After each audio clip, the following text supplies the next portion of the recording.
Question number 6 है, if 1,2, 4,y, x,6 and 3,5 are the vertices of a parallelogram taken in order, find x and y।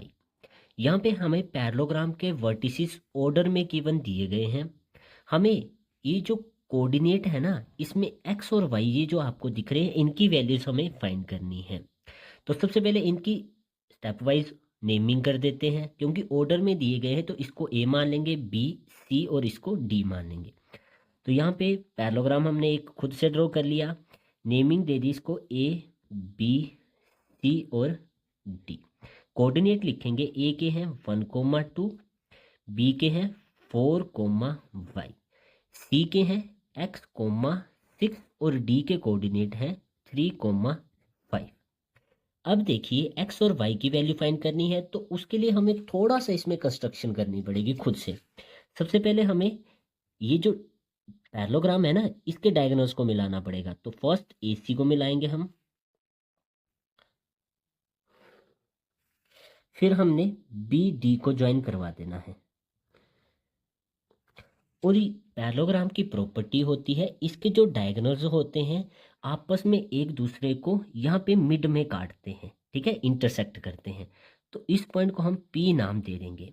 ये जो AC है और BD, इनका जो मिड पॉइंट है P, ये दोनों का सेम है।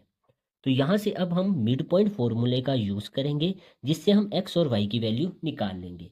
तो मिड पॉइंट फॉर्मूला क्या होता है हमारा, x1 प्लस x2 अपॉन में 2, ये x कोऑर्डिनेट के लिए आ गया, और y1 प्लस y2 अपॉन 2, ये हमारा y कोऑर्डिनेट के लिए आ गया। ये कंप्लीट हमारा मिड पॉइंट फॉर्मूला है।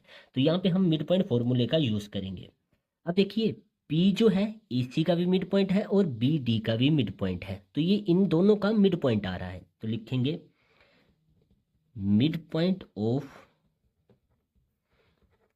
AC is equal to mid point of BD। दोनों का मिड पॉइंट इक्वल है ना P।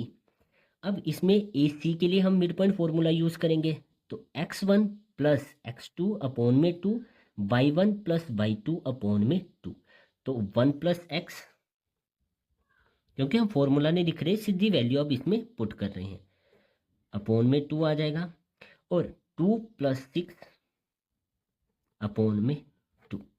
सेम BD के लिए मिड पॉइंट फॉर्मूला यूज करेंगे, तो क्या आ जाएगा 4 प्लस 3 अपॉन 2, और नेक्स्ट y प्लस 5 अपॉन 2।